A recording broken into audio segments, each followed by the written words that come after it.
visitors at this hour? Wait, is that? Oh, it's him. There you are! Sinue's been looking for you all day. I think he has some news for you. Oh, yeah?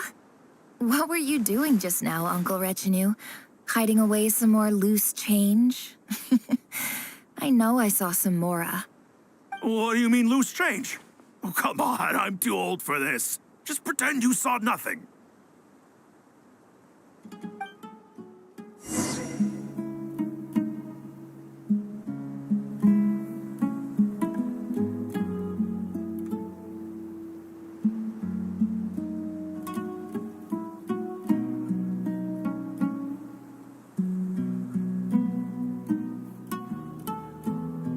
Don't trust your eyes uncritically. People only see what they want to, so don't be your own fool.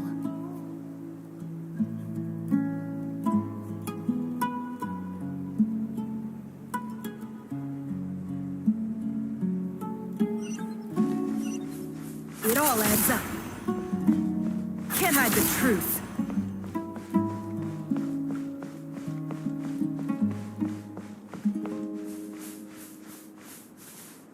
Hey, kid.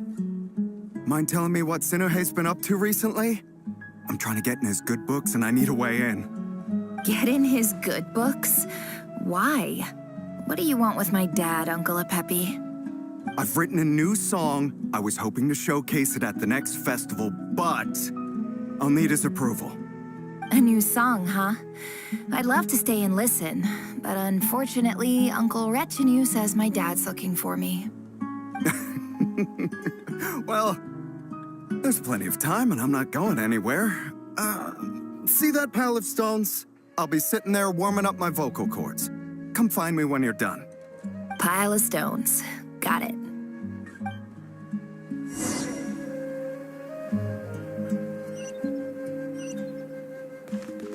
It all adds up. Can't hide the truth.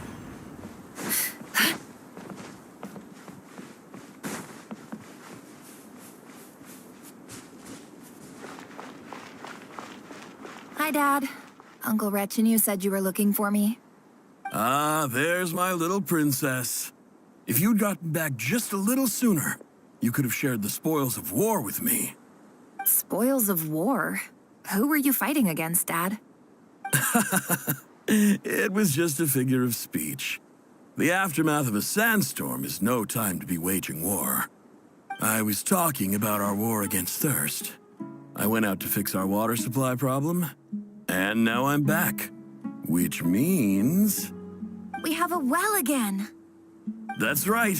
I found a new one and brought back as much water as I could carry. It should last us for a good while. If it wasn't for these blasted sandstorms, our wells wouldn't be caving in. You wouldn't be spending all your time out searching for new water sources.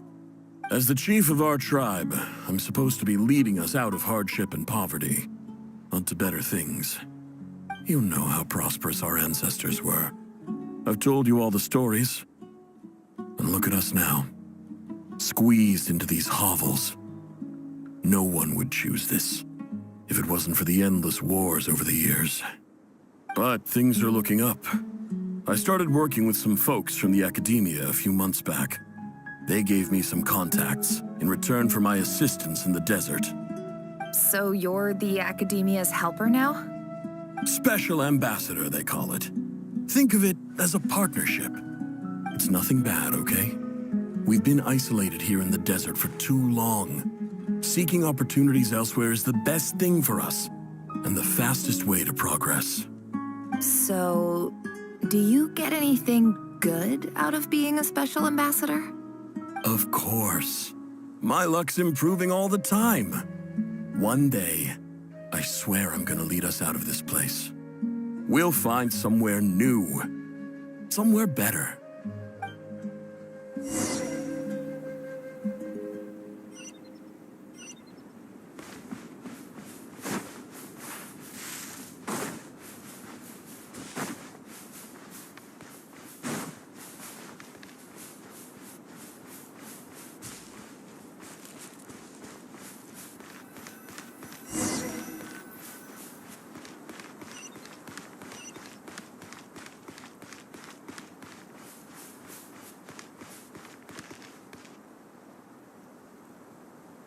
That's our well, and you know it.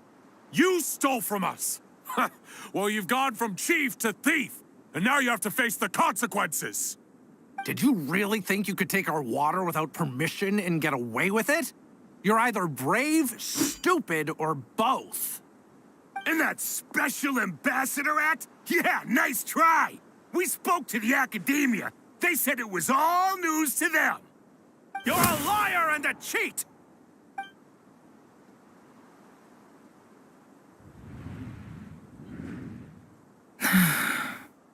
I heard Yehuda gasp, but I don't blame her. Most people are terrified by the sight of blood. Corpses strewn across the ground. The wounds are clearly from scimitars and daggers. The desert dwellers' weapons of choice. There's a handwritten note on the ground. Let's see what it says. Halil, this is Sinuhe, chief of the Shimti tribe. Surely you remember me. I was the one who helped you and your colleagues avoid the quicksand in the desert. This is my second time writing to you. I assume my last letter must have gotten lost in the mail, as I didn't receive a reply. I hope this one makes it to you safely. I'm writing to you because I need some help.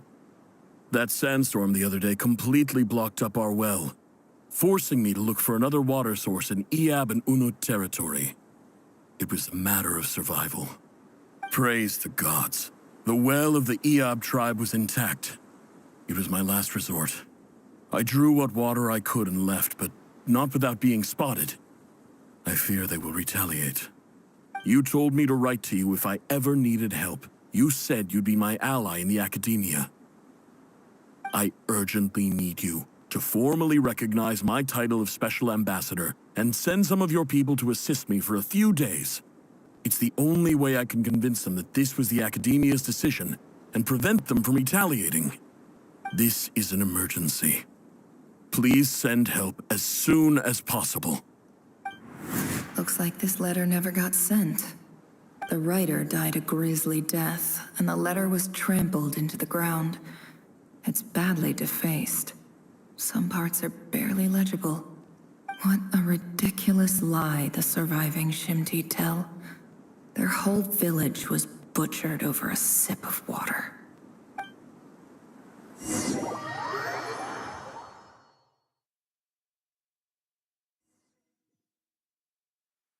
Ah, officer. Welcome. Welcome to our humble village. I thought you would at least have the courtesy to provide some respectable libations. This is the finest wine our village has to offer. I promise.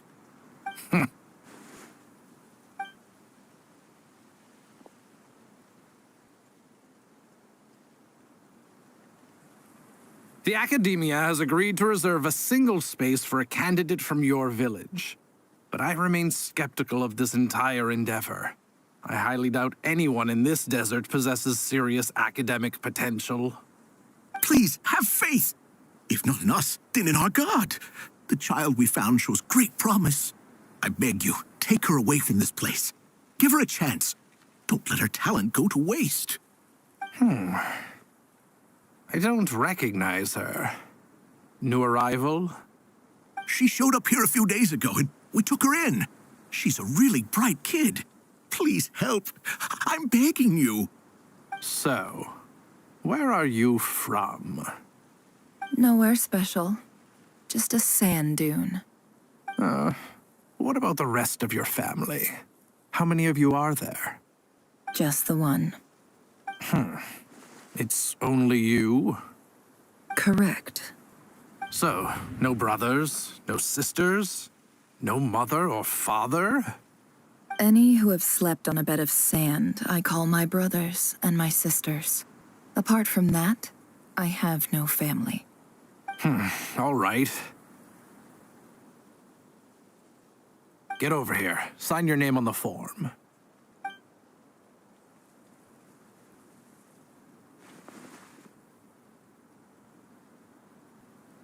Never?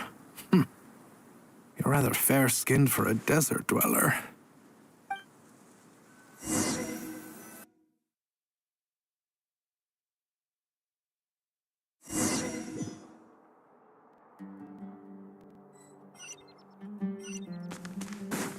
It all adds up. Can't hide the truth.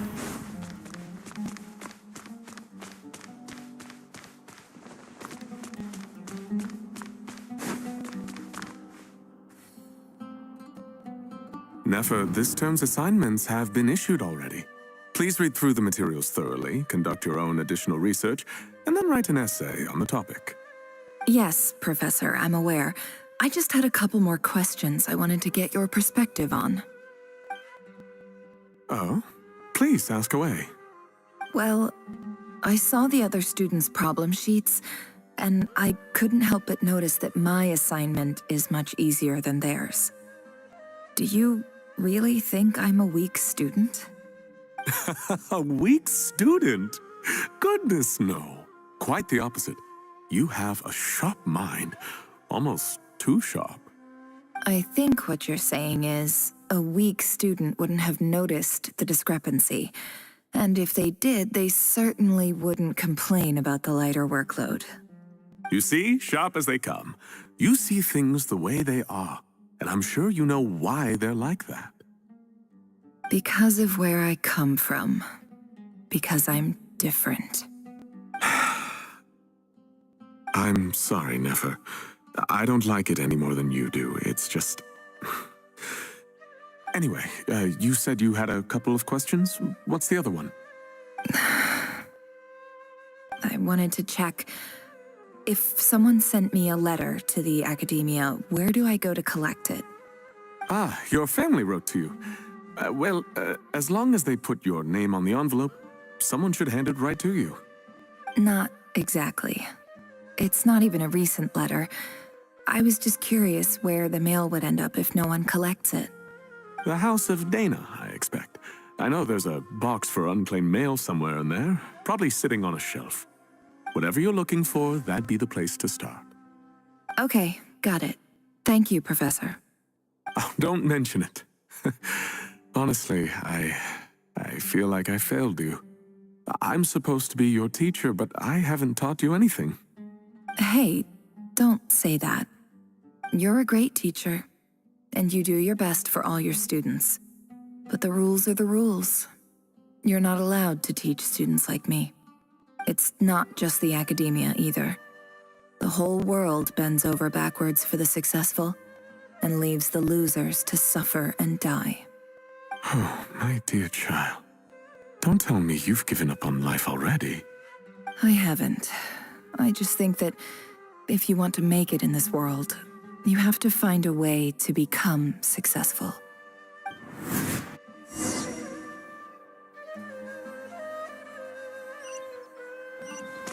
It all adds up.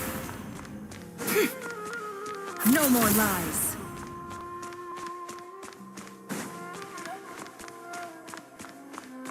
Can't hide the truth.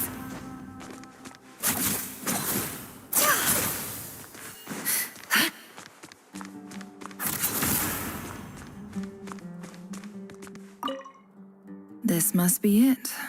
A big cardboard box full of unclaimed mail. And probably some letters that ended up here by mistake, too. Let's take a look.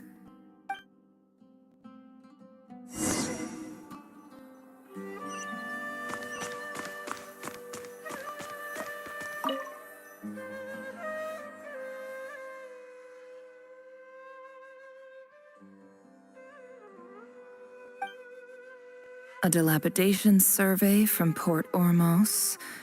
Looks like it's from a Core of 30 representative. What a strange thought. A bunch of mercs losing sleep over rundown buildings. This one was never even opened. I guess the recipient didn't care what the Core of 30 had to say about anything.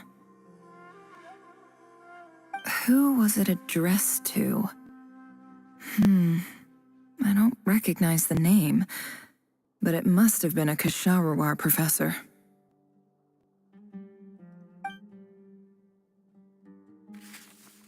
This one is addressed to the Immorta Sage. The title is Changes Observed in Satyavada Life Symptoms. Why do all these letters read like full-blown dissertations?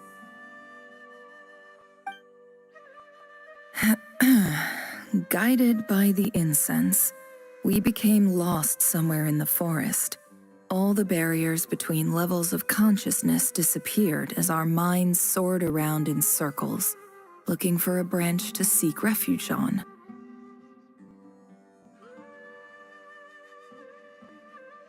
In clinical terms, these symptoms fit the description of incense poisoning. The Amorta Darshan strictly prohibits the use of hallucinogenic substances, but I believe there are still people getting away with it. For example, my neighbor who always breaks out into song and dance after using incense. This seems like something the academia would want to know about.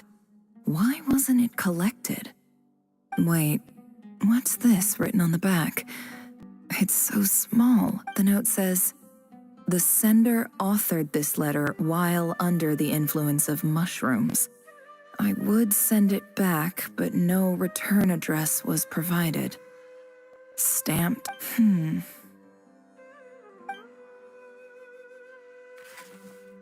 This next one is addressed to Grand Sage Azar. A few words of protest regarding recent changes in Sumeru's educational policy. In recent years, the academia has taken on a small number of students from the desert region, as per the policy to this effect.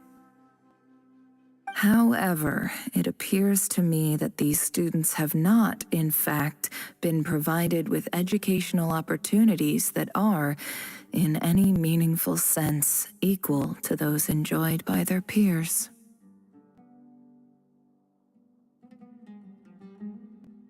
As well as receiving dumbed-down assignments and perfunctory tutoring, they do not even have full access to the Akasha system. Education is the fundamental purpose of this institution, which should go without saying in a nation whose founding virtues are knowledge and wisdom. I ask you, is the lip service we pay to the policy of education for desert students truly the standard of pedagogy to which the academia aspires? As Grand Sage, policy decisions are your prerogative, but do not forget your roots. You and I were once students too, as was everyone else in this institution. I do hope you will give some serious attention to this matter. I encourage you to discuss issues like this with myself and others, and listen to some Great letter. Shame it didn't get to where it needed to go. And the sender is... Sage Cyrus of Spontamod.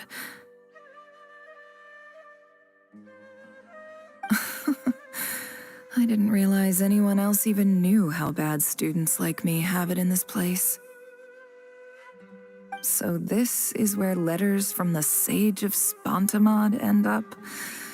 Nice one, whatever. This isn't what I came here for. Moving on. I'm not exactly holding out hope that a letter sent from the desert would even make it here. But if it did, where else would it end up if not in this box? I can't believe how much discarded mail there is. Must have been years since someone last went through it all. And this is just one box. I don't believe for 1 second that any human being has sat down and read through all the documents in this place. Who has that much free time on their hands?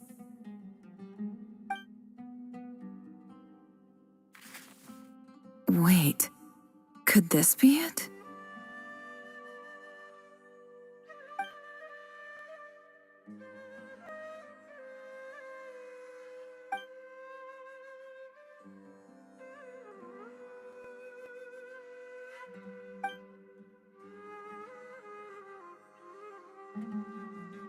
Greetings, Halil. My name is Sinue. chief of the Shimti tribe. I was the one who came to you and your colleague's aid when you ran into trouble in the Great Red Sand.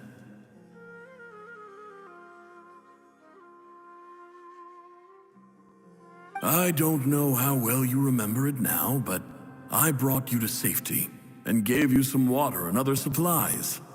You seemed very pleased and told me your name.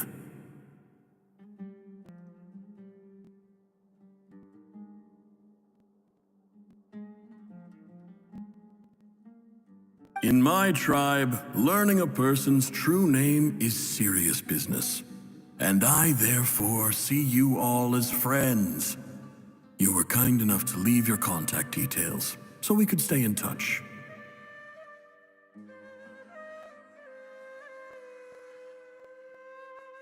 The Shimti tribe lives a harsh, nomadic existence in the desert. You were sympathetic towards my plight, promising to make me a special ambassador of the academia and help us find a way to make a better living.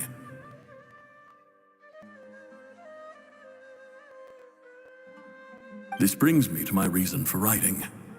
Our tribe has fallen on particularly hard times, and I would like to ask for your assistance.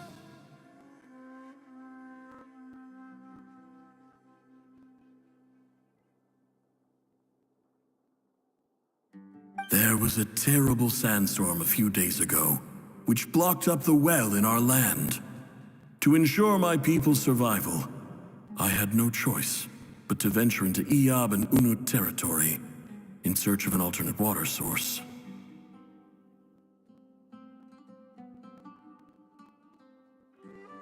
The Eob and Unut are descended from the Thamudians, while we trace our ancestry to Tulatula. We worship the Lord of Flowers and have had relatively good relations with our fellow tribes up until now. I found a well belonging to the Eob tribe. They declined to help us, but I really had no other option, so I took some water to keep me and my tribe alive. My actions are certain to incur their wrath.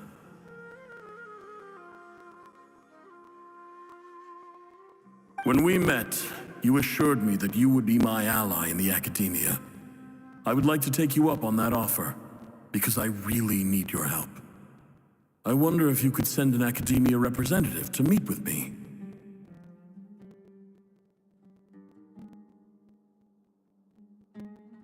That aside, the last time you were here, you mentioned that the academia had started accepting students from the desert, and I told you a little about my daughter, Nefer.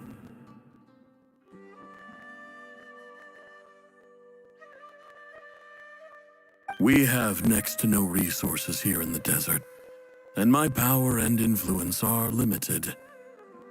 Would you consider enrolling my daughter at the academia? She is a smart girl. I know she won't disappoint you.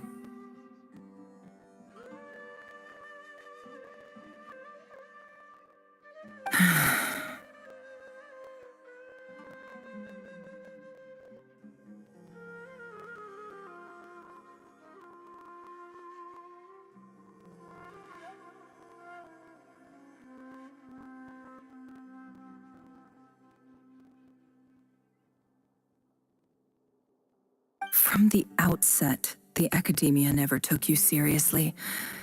Those things they promised were just empty words. I doubt they even remember the name Sinuhe.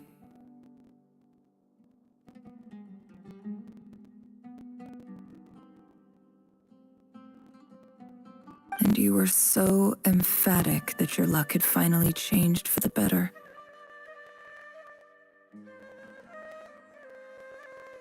You swore you'd lead us to a better place one day.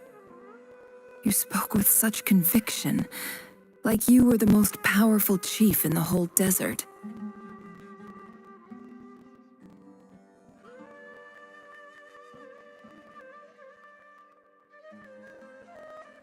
You liar. You lied about everything. You promised the world and delivered on none of it.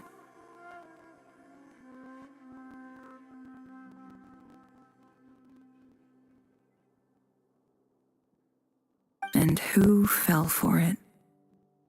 Just me, by the looks of it. Despite your best efforts.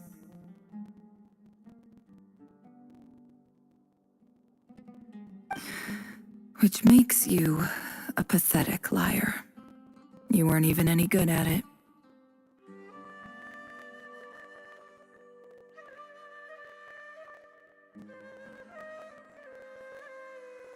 I think I'll take over from here. Let me show you how it's done.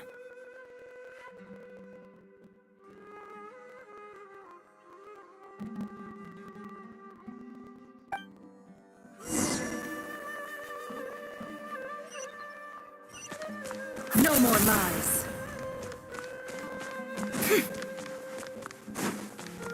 It all adds up.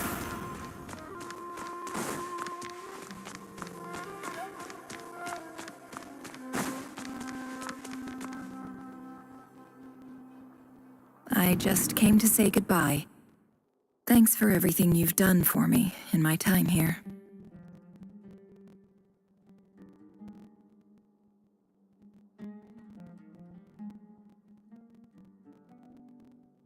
Nefer? You packed your bags. Where are you going? I'm quitting. Something's come up in my hometown. Gonna head back and deal with it. Huh? But this was a hard-won opportunity for you. You know that better than I do. It was, but it doesn't matter. I have more important things to deal with and they can't wait. Oh, and I didn't want to overfill my bags, so I left some incense on your desk.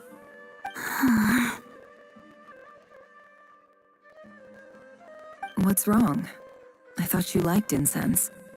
Although, I did read somewhere in the House of Dana that it has hallucinogenic effects. Don't use it all at once, all right? Isn't this the stuff you brought from your hometown? You're just letting me have it? But you said it's a rare and valuable commodity. Yeah, about that. I lied. It's not rare at all. There's this bunch of ruins near my hometown that are practically overgrown with this plant. It's not worth much. Keep it, it's fine. But Nefer... All right, that's all from me. You take care.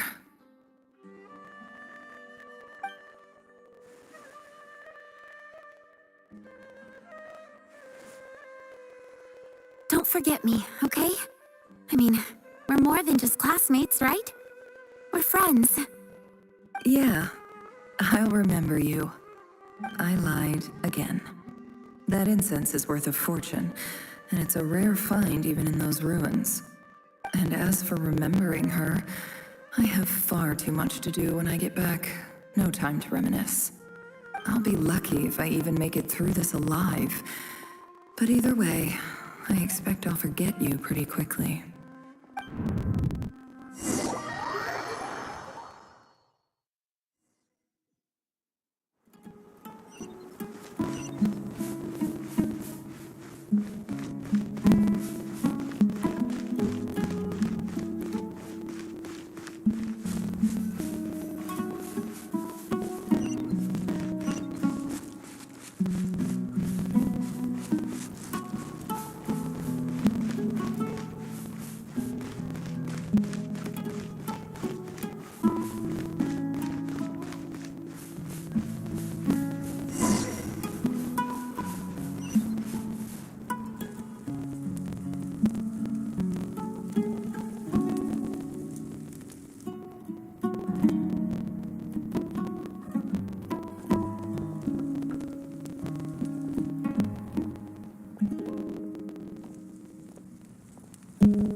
It's a pleasure to meet you, Mr. Arif. So, what does the Academia want? Since they've sent their special ambassador, I assume there's a big business deal to be made. If not, I'd be very disappointed. Please, sir, lower your blade. You're lucky I'm the one they sent. Not all special ambassadors share my admiration for the Eab people. The ever-shifting balance of power in the desert reduced the once great civilizations of this region to rubble and sand. But the story of the Ehab has a very different trajectory. Others grew weak, but you grew strong, beginning in obscurity and moving to prosperity.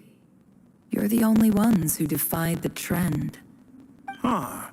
So, you do know who you're dealing with. This well is the perfect symbol of your strength, is it not?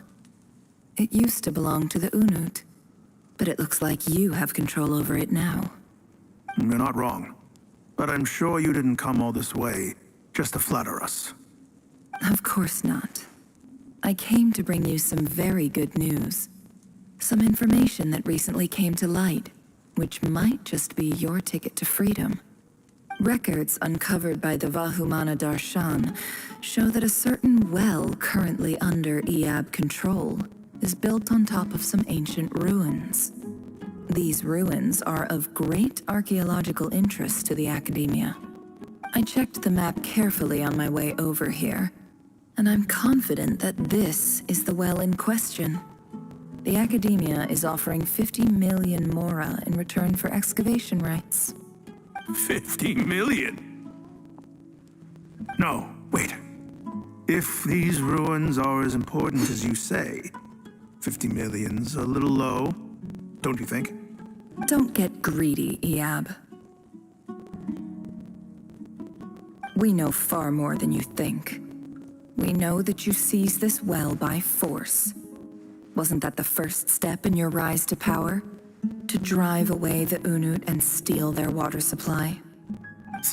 So what if it was?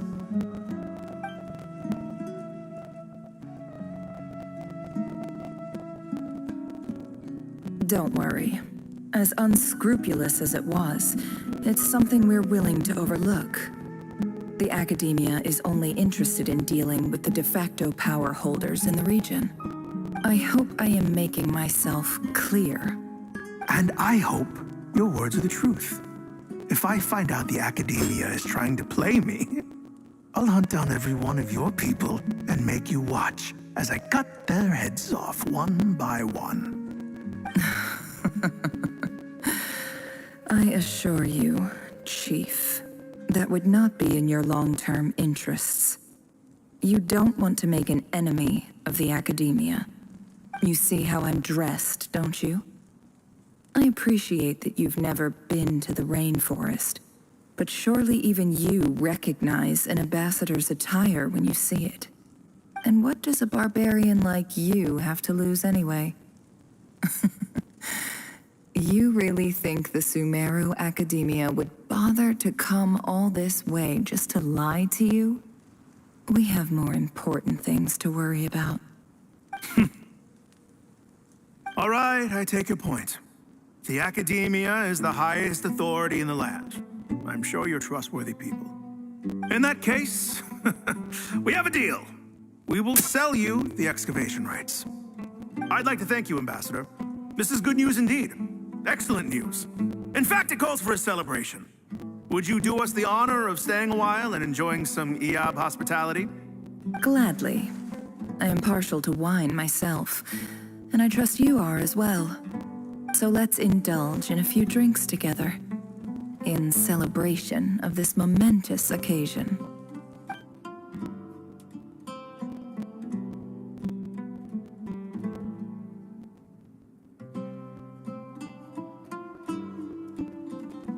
Chief! Chief, it's an emergency! It's the Unut. They've taken the well. What? Well, don't just stand there. Take it back. Yes, Chief. I have every confidence in the Eab's military superiority, and yet... What is it? The Unut's response was alarmingly fast. The day after we reach a deal, they seize the well. This can't be a coincidence. Perhaps there is a traitor in your midst. I don't think so. I am obliged to remind you, Chief, that the Academia will only deal with the de facto power holders. If you cannot regain control over the well, I'm afraid you won't see a single mora of that 50 million. No! Please, Ambassador, just give me some time. I swear the Unut will not get away with this. That well is ours, and so is the Mora. Glad to hear it. I will wait here for an update. If there is a traitor, I will find them. In the meantime, make yourself at home. I'll report back as soon as I have an update. Much obliged. Wow. All it took was a few words and I've got him wrapped around my finger. What an amazing feeling. So, in summary, Ambassador, the Academia would rather negotiate with our tribe instead of the Eab, yes? The Eab are ruthless murderers who don't listen to reason. And now they have the gall to interfere in our research projects in the desert region. So let me ask you, Chief. If you were the Academia, what would you do? Kill them all, of course. Precisely. The Academia does not tolerate those who stand in our way. The Eab have held back our academic pursuits for too long, and our patience is wearing thin. At the same time, there is simply no way that the Academia can be seen to be intervening in desert affairs. I'm sure you understand where I'm coming from. We have our own rules out here. If the rainforest dwellers raised arms against a desert tribe, you'd start a bloody war. Right. We can't confront them ourselves, but we can support their enemies. The Unut have always had strained relations with the Eab, which makes you our natural allies. Natural allies. Weren't the Eab your allies once? You were quick to send them after us to protect your interests back when we stole that water. And now look at you. You're at each other's throats. Let me be clear. The Academia wishes to collaborate with the legally recognized rulers of the desert in this matter. We are asking for excavation rights to that well, and our offer is 50 million mora. Say no more. I believe we have an understanding. Good. Then I suggest you get to work. Get us access to that well, and the mora's yours. You see, Dad? Lying is easy when you know how. People will believe anything.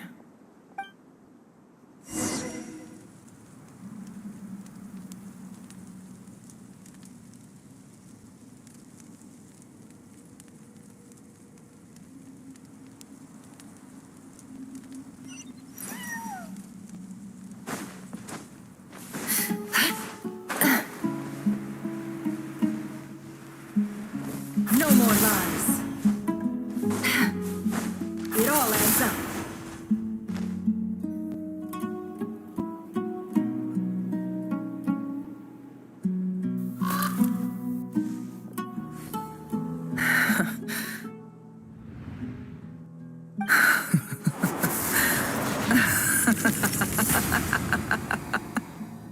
Look at yourselves. You may be vile, savage monsters, but your butchered bodies bleed like any others. You're no different. You're nothing special at all. The monsters who destroyed my home, they're just ordinary, petty human beings. What a joke. I think we're even now. Maybe I've even done the desert a favor.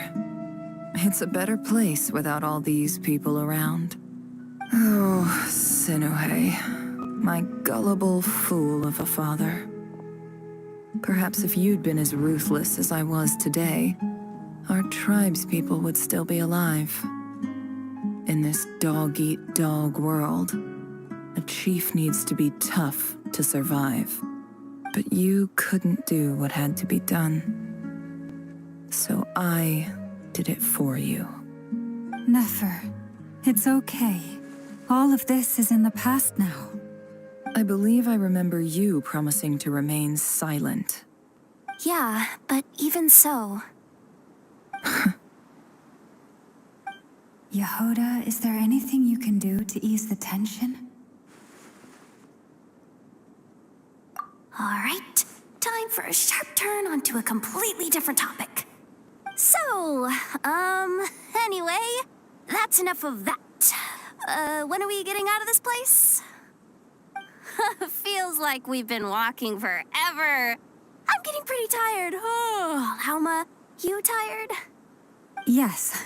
If we can find somewhere to sit down, I could certainly do with a rest. It's not far now. There should be a temple just up ahead. Yes. Really? A temple? That's where this story ends?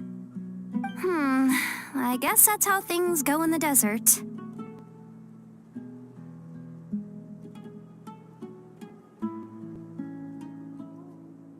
Desert dwellers can never escape their destiny. Or so everyone says. I never wanted to believe it, but looking back now, I'm as desert as they come. You mentioned a temple. What's waiting for us there? My biggest trade secret of all. Ah. Then I'm guessing it's where you got your power from. The power to peer into other people's minds. I didn't know you were clued up on any other religions. I'm no expert in the history of Sumeru, but since you come from the desert, I would imagine it has something to do with King Deshret. Sounds impressive. Ah, I know who you mean. General Mahamatra Sino. The spirit of Hermanubis dwells within him. That's Boss Neff for ya. She knows everything. Sino's hardly a figure of obscurity, but I know about Sethos too. What about him? Is he a big deal or something? Well, he's not a small deal, let's put it that way.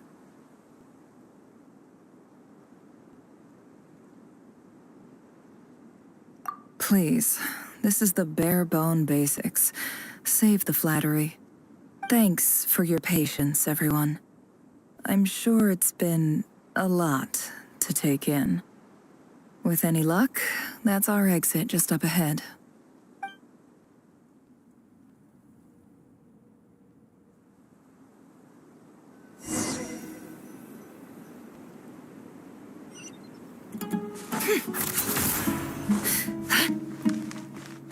No more lies.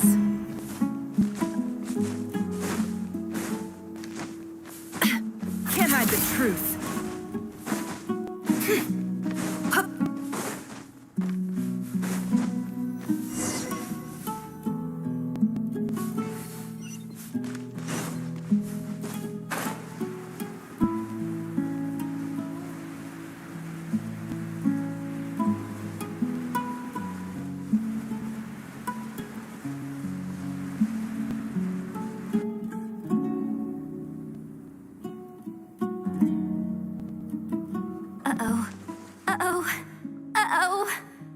I'm totally out of my depth here. I don't have anything to add about any of this stuff. Like, look at that statue, for instance. I want to do the whole name-dropping, this girl knows her stuff thing too, but I've never seen anything like it before. A statue with the head of a bird. That's Thoth, the Ibis King, one of the 7 pillars of King Deshret. The legends say that he, the Crocodile King, and the Goat King were the 3 retainers of King Deshret. Let's take a look.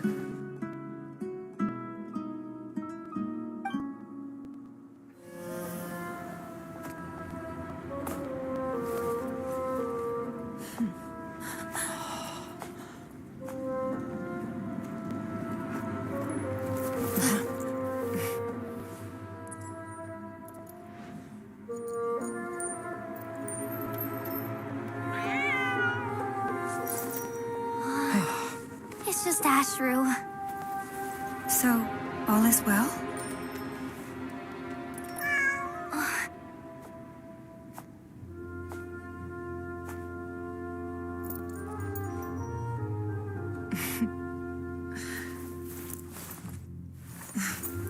Typically speaking, at this point, the world disintegrates. Then we find ourselves back in the outside world. Besides, these are my memories. There's nothing to fear. You're sure? Of course. It's almost over.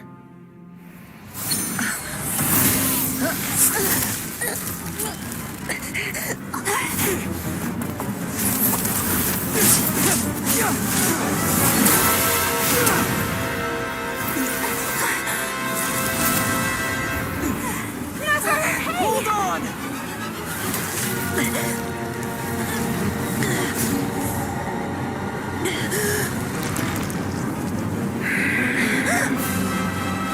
Knowing too much is always a death sentence. Speak for yourself.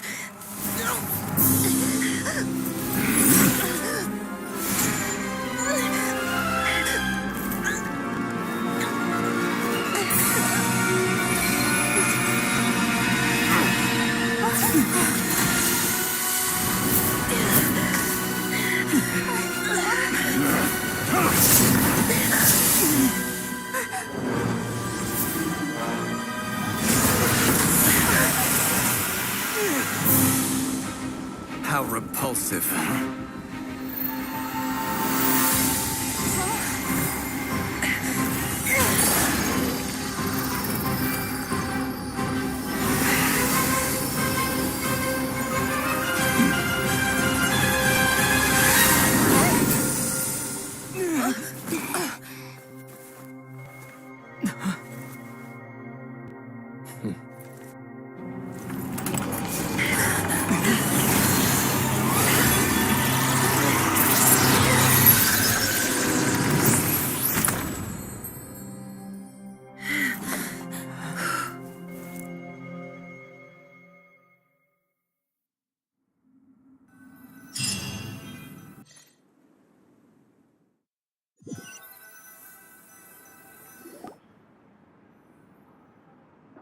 Timed that pretty well, didn't I?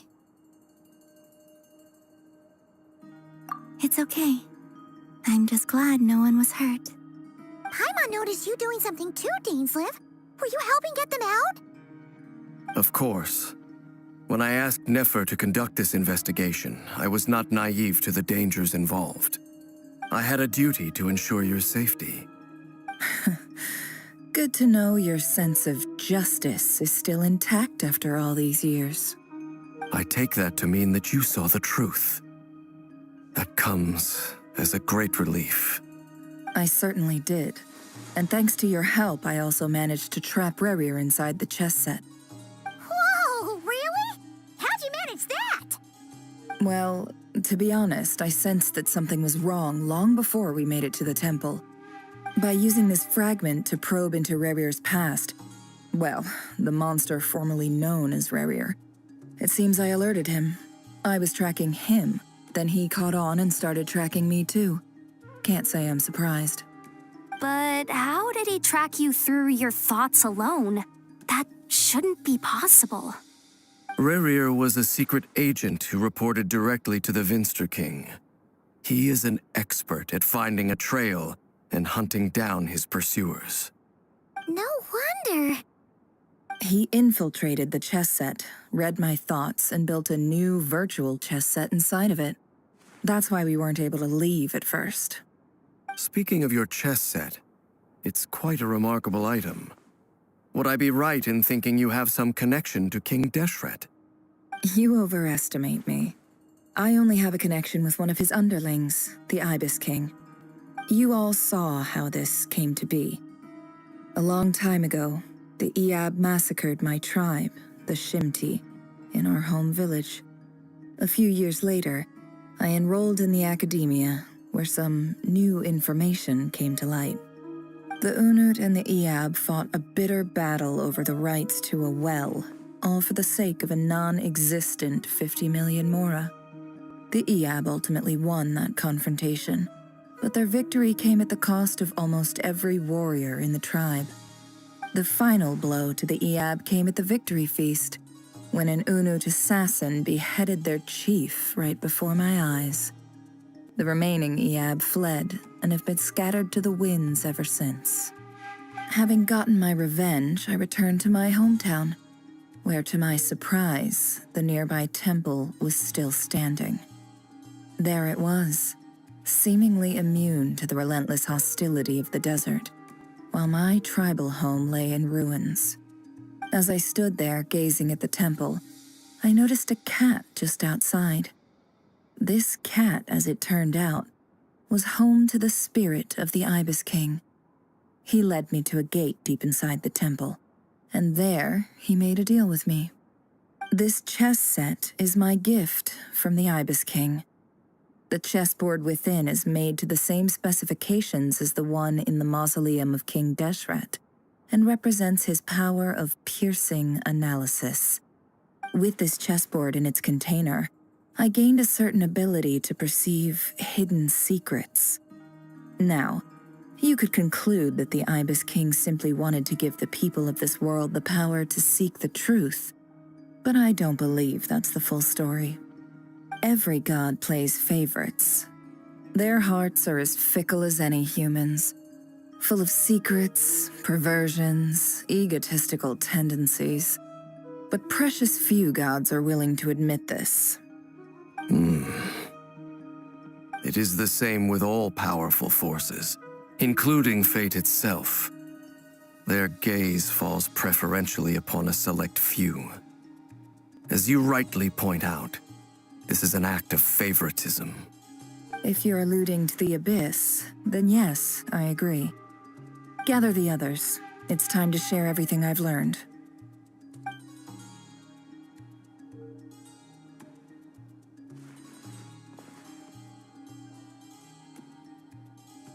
Thank you all for being here.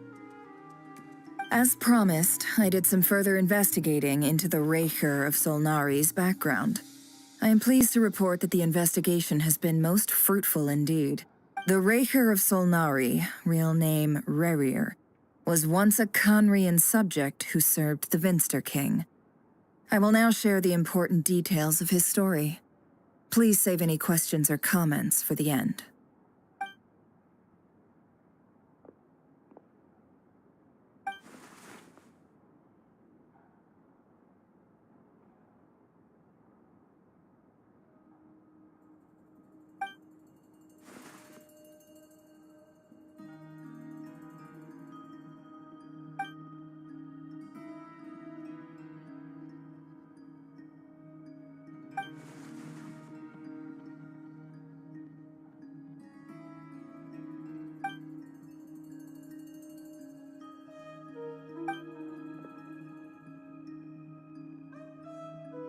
So that's why he's so obsessed with the moon.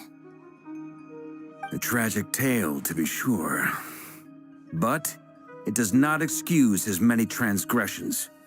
No matter how much Rerir suffered in the past, the fact remains that he is what we know today as the Wild Hunt, wreaking havoc upon innocent lives in Notcry. He becomes more dangerous with each passing day.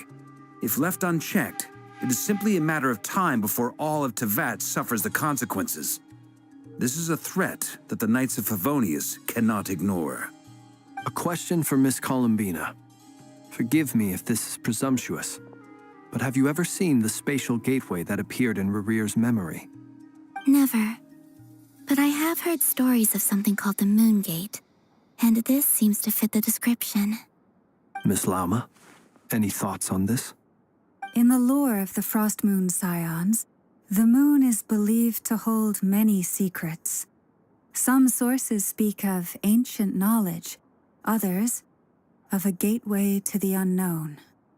The term Moon Gate is one I have heard before. But as is the case with all of our legends, there are no records of any first-hand witnesses. We cannot know whether it truly exists. Then back to Miss Columbina. As a moon goddess yourself, do you have some idea of where the Moon Gate leads to? Not at this stage, sorry. I do hold the power of the Frost Moon, and my strength is recovering well. I can sense that the gate would open at my command, but... But there's more to the power of the Frost Moon than that? Yes. A moon goddess has the right to open the Moon Gate, since it is a path to the moon. But as Nefer mentioned, holding open a spatial gateway takes a huge amount of power. And right now, I need to conserve my energy to fight the Rahier of Solnari. I'm afraid this is one mystery we may have to leave unsolved for now. I agree. Better to save your strength. But if you'll humor me for a moment, I have a bold conjecture of my own regarding the world beyond the gateway. I highly suspect that neither Tholindis nor Rarir made it through unscathed. The evidence pointing to this is the fact that the Rahier of Solnari exists in the form of countless fragments. With the abyssal power he wields, no ordinary foe can touch him, let alone tear him to shreds. And yet, the wild hunt proliferates wherever his scattered fragments lie, drawing hordes of monsters to many different locations across the land. So your theory is that Rarir was physically torn to shreds by some powerful force? Hence, why the Wild Hunt is a distributed phenomenon, rather than a unified one? Makes sense to me. Explains why the Wild Hunt is so pervasive, and why he's been trying to piece himself back together. He was whole to begin with, and he wants to be whole again. Without the power of the Abyss on his side, he almost certainly would have perished the moment he was torn apart. But the Abyss, much like a curse, has kept him alive. I could not agree more. The power of the Abyss is most surely a curse. It is a compelling explanation, and one that accords with my present understanding of Abyss creatures. Whether the life form in question is primitive or advanced, if a curse has extended its lifespan unnaturally, it will continue to survive in spite of everything. This raises some interesting questions. I will run some experiments and see if there is any validity to my suspicions. That being said, regardless of whether my research bears fruit, I would like to thank Miss Nefer for conducting such a thorough investigation. Already, it has greatly enriched my understanding of the entity we face. My pleasure, Mr. Albedo. I too hope that the information I have shared today proves useful as we look to formulate the next stage of our plan. Hey! What is it, Dainsleif? You look really upset! It's just... when I think of the man I once knew as Rarir, I struggle to understand why things had to turn out like this. The two of you used to be friends, didn't you? I don't know if these words will bring any comfort, but my heart goes out to you. Mine too. We can never know all the hows and whys of the way things are.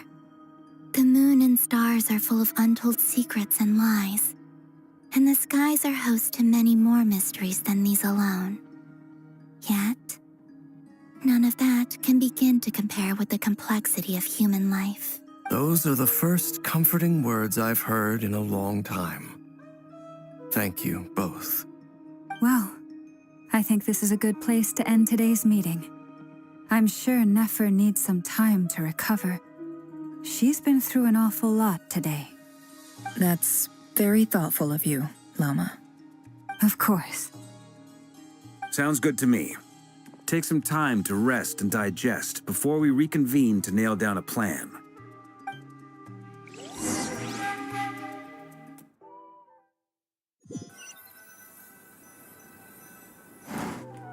Hey, is this a bad time? Hope I didn't kill the conversation. No need. Come on, let's talk outside.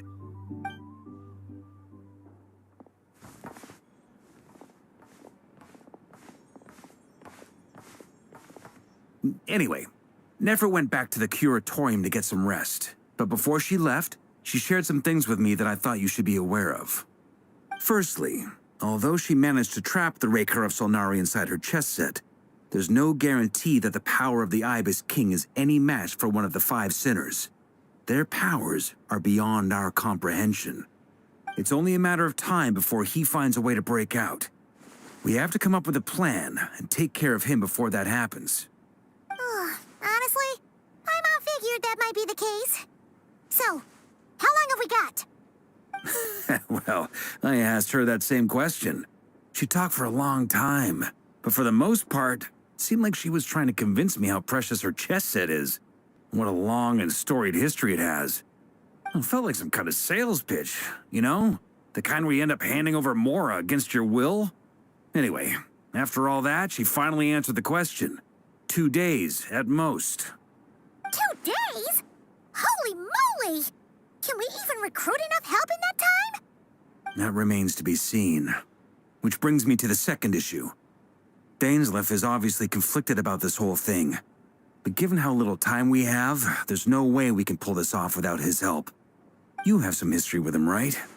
Do you think maybe you could talk to him for us? Great. I appreciate it. All right, on to item 3. So, Albedo, Duran, and I put our heads together and came up with a plan. Can't promise it's gonna work yet, but at least it's a start. We figured we'd bounce the idea off you first. We'll explore it further once everyone's recovered. Oh, Paimon's dying to hear this. All right, so here's what we're thinking.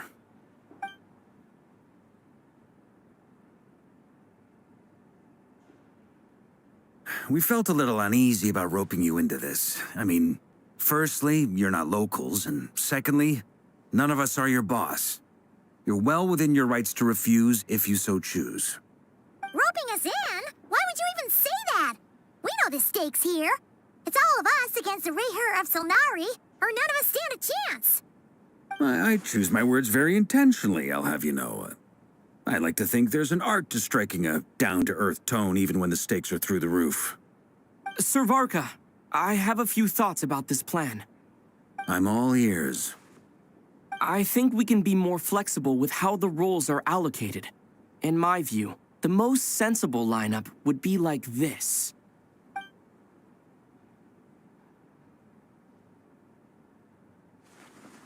I see your point, yeah. But if that's how we're going to approach this, you'd better make sure you're ready. To be clear, I don't doubt your abilities. Far from it. I just want to make sure. Are you really willing to take all this on? I want to do everything within my power. The Rayher of Solnari is a truly fearsome opponent, and if I do my part, it'll greatly reduce the risk for everyone else involved. Well, that tracks with what I've heard. Jean's mentioned in her letters that you're so diligent it's almost abnormal. As in, most people weigh up the risks and rewards in situations like this. But you seem to just march towards danger without a moment's hesitation. Of course, everyone appreciates a fearless pioneer. But all that aside, I'm the Grand Master of the Knights of Favonius, and you're our honorary knight. I want to make sure your courage doesn't come at the expense of your safety. Thank you, Sir Varka. I should be the one thanking you. It means a lot to have you on board. I'll give some serious thought to your suggestions.